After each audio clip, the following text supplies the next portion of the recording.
আছেন সবাই? আমার চ্যানেলের আরও একটি ভিডিওতে আপনাদেরকে অনেক স্বাগত। তো আজ হলো শুক্রবার আর এখন বাজে ওই বিকেল 5:30 মতো। আর এই যে আমি মুড়ি কিনে এনেছি, বাড়িতে মুড়ি শেষ হয়ে গিয়েছিল। তো ভিডিওটি আমি আজকের এখান থেকেই শুরু করছি। ভিডিওটি আশা করছি আপনাদের ভালো লাগবে। ভিডিওটি ভালো লাগলে সাবস্ক্রাইব করতে ভুলবেন না কিন্তু। তো এই যে বাড়িতে ফিরেই কিন্তু আমি আগে এসে হাত মুখটা ভালোভাবে ধুয়ে নিচ্ছি, বাইরে থেকে আসি। আর এখন কিন্তু আগের থেকে অনেকটা বেলাও বেড়ে গেছে, তাই এখনও কিন্তু বেলা আছে বাইরে। তো এই যে আমার হাত মুখ ধোয়া হয়ে গেছে। আর এই যে আমি কিন্তু হাত মুখ ধোয়ার পর জামা কাপড় চেঞ্জ করে নিয়েছি, আর শাড়িটা এখন আমি হাওয়াতে একটু মেলে দিচ্ছি, সারাদিন পরেছিলাম যেহেতু। তো এবার আমি চলে যাচ্ছি ছাদে। আর বাড়িতে ফেরা মাত্রই কিন্তু আমি ছাদে যাই, তার কারণ ছাদে আমার কয়েকটা গাছ আছে, তো সেই গাছগুলোরই যত্ন করি। সারাদিন বাড়িতে থাকি না, তো গাছগুলোরও ঠিকভাবে দেখাশোনা করা হয় না। আর এই যে দেখছেন কি হাওয়া দিয়েছে আজকে, ওয়েদারটাও কিন্তু আজকের বেশ সুন্দর ছিল। তো আজকের আমি গাছে কিন্তু পেঁয়াজের খোসা ভেজানো জল দেব। শুনেছি নাকি এই জল দিলে গাছ ভালোভাবে বৃদ্ধি পায়, গাছে ফুল হয় ভালোভাবে, তো আমি ওটাই আজকে গাছে দিচ্ছি। তবে একটা কথা কি জানেন তো, আমি না গাছের যথেষ্টই পরিচর্যা করি, কিন্তু তারপরেও জানি না কেন গাছ আমি বাঁচাতে পারি না। একটা বাঁচাই তো আরেকটা মরে যায়। তো এই যে এই কটাই আমার গাছ, গাছে জল দেওয়ার কাজ শেষ।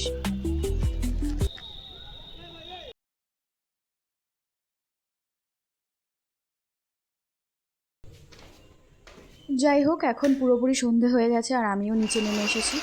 আর এই যে কাচগুলোও দিয়ে দিচ্ছি, তারপরে ঘরের জানলা দরজাগুলো কিন্তু দিয়ে দিলাম, না হলে না প্রচুর মশা ঢুকে যায়।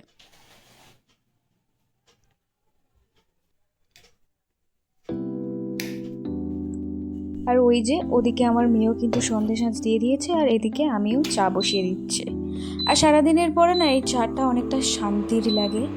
আর আমার সন্ধেবেলা আগে চা, তারপরে অন্য কাজ। আমি চা ছাড়া অন্য কাজে মনই দিতে পারবো না।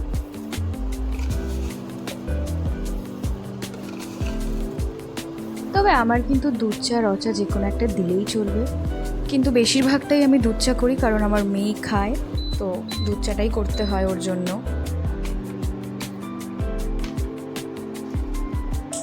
তো এই যে চা করা হয়ে গেছে, এখন আমি চা ছেঁকে নিচ্ছি আমার আর আমার মেয়ের জন্যে।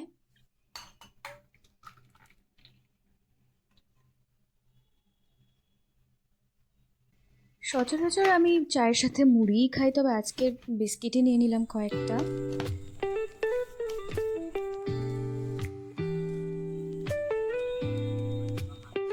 তো চা খাওয়ার পরে না আমি একটু শুয়ে ফোন ঘাঁটছিলাম। তো যাই হোক, এই যে এই জিনিসটা দেখছেন না, এটা আমি ফ্লিপকার্ট থেকে কিনেছি, স্টোরেজ বক্স। এই জিনিসটা কিন্তু সত্যিই খুব ভালো, ব্যবহারের সময় ব্যবহার করতে পারবেন, আবার এটাকে গুছিয়ে আলাদা রেখে দিতেও পারবেন। তো এই যে এটা আমার মেয়ে সেটিং করে দিচ্ছে, আমি সেটিং করতে পারি না।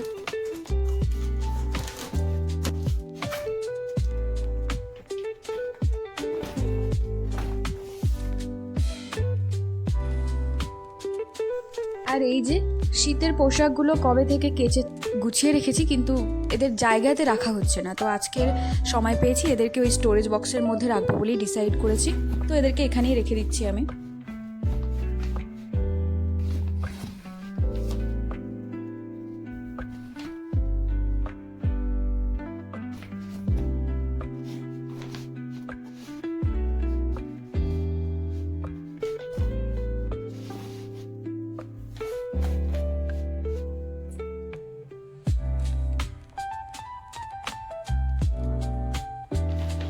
আর এই যে এদেরকে গোছানো হয়ে গেছে, এবার এই স্টোরেজ বক্সটাকে আমি রেখে দেবো।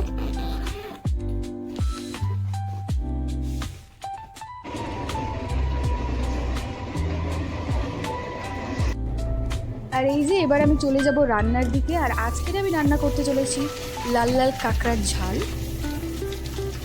আর কাঁকড়া আমার আর আমার মেয়ের দুজনেরই খুব প্রিয়, কিন্তু প্রিয় হলে কী হবে, কাঁকড়া রান্না যে কী ঝামেলার। তো যাই হোক, এখন আমি কাঁকড়াগুলোকে ভালোভাবে ধুয়ে নিচ্ছি।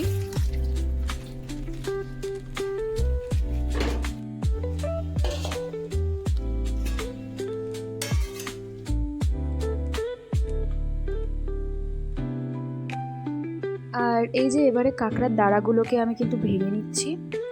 কি জানেন তো, কাঁকড়া সবসময় বাজারে পাওয়া যায় না, তাই মাঝে মাঝে পাওয়া যায়। আর আজকের আসার সময় দেখলাম বাজারে বসেছে, তো কিনে আনলাম। তো এইভাবে কাঁকড়া ভাঙাটাও না অনেকটা ঝামেলার, হাত কিন্তু কেটে ছিঁড়ে যায়। তবে কাঁকড়াগুলো কিন্তু খুব একটা বড় না, ওই মাঝারি সাইজের।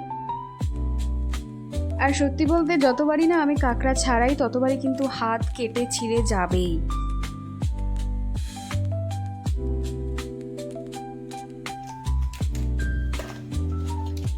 আর এই যে সুতোগুলোকেও কেটে নিচ্ছি। এবারে এমনভাবে সুতোগুলো বেঁধেছিল না, ছাড়াতে ছাড়াতে বিরক্তি লাগছিল।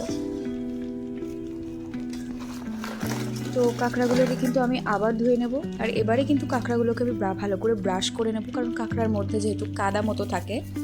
তো এই যে আমি ব্রাশ করে নিচ্ছি ভালোভাবে।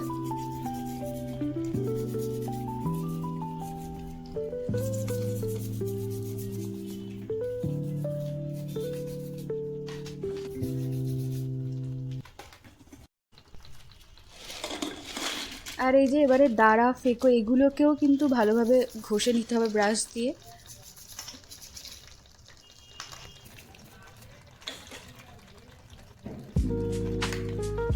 তো পরিষ্কার করার পর কিন্তু আমি আবারও কাঁকড়াটাকে ভালোভাবে ধুয়ে নিলাম।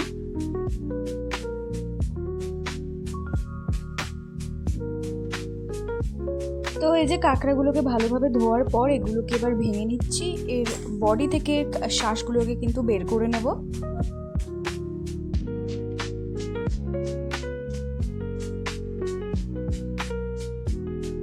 আর এই যে আমার কিন্তু কাঁকড়া ছাড়ানো হয়ে গেছে।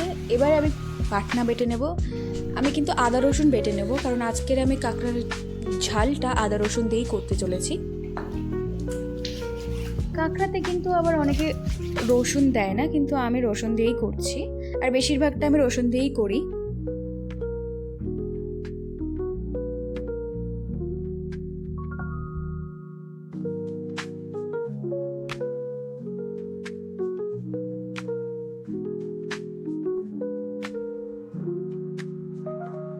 এই যে আদা রসুন কিন্তু আমার বাটা হয়ে গেছে। চলুন এবারে রান্নাটা চাপিয়ে দিই। আর এই কাঁকড়ার ঝামেলা করতে করতে অলরেডি কিন্তু অনেকটাই দেরি হয়ে গিয়েছিল।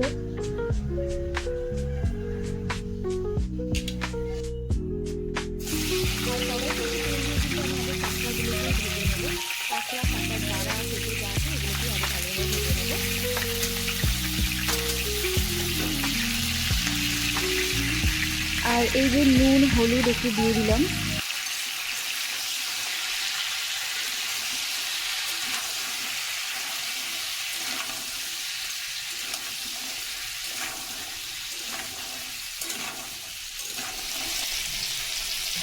আর এই যে এদিকে কিন্তু আমি কাঁকড়ার ঝালের আনাজও কেটে রেখেছি। তো আমি কাঁকড়া ভেজে তুলে নিয়েছি। এবার আমি তরকারিটা বসিয়ে দেব। তো প্রথমেই দিয়ে দেব জিরে,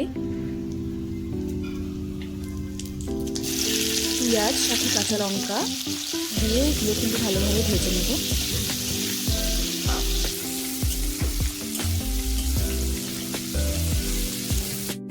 আর পেঁয়াজটা ভাজা হয়ে গেছে। এবার আমি দিয়ে দিলাম আলু, টমেটো যা কেটে রেখেছিলাম।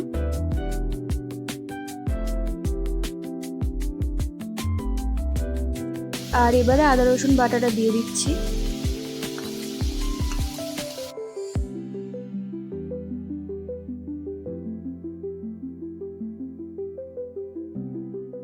তো এই যে মোটামুটি কষা হয়ে গেছে এটা। এবারে কাঁকড়া যে ঘিগুলো ছিল সেগুলো কিন্তু এর সাথে দিয়ে দিলাম।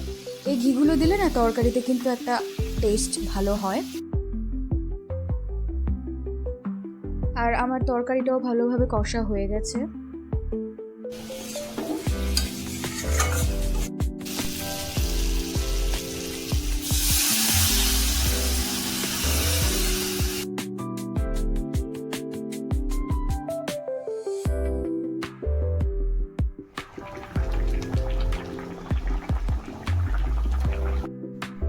তো ওদিকে কিন্তু তরকারি ফুটছে আর আমি এদিকেও চাল নিয়ে নিচ্ছি, ভাতটাও সাথে বসিয়ে দেব।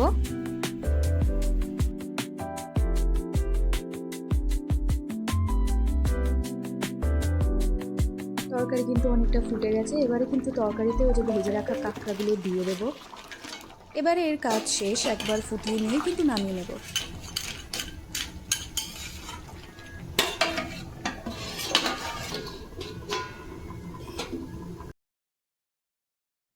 আর এই যে কাঁকড়ার তরকারি তৈরি। তো এই একটা তরকারি রান্না করতে কিন্তু আমার অনেক দেরি হয়ে গিয়েছিল। এখন 10টা 20 মতো বাজে। আর এই যে আমরা খেতেও বসে গেছি। আর কাঁকড়ার তরকারিটা কিন্তু বেশ খেতেও ভালো হয়েছিল। তো ভিডিওটি আমি এখানেই শেষ করছি। আশা করছি ভিডিওটি আপনাদের ভালো লেগেছে।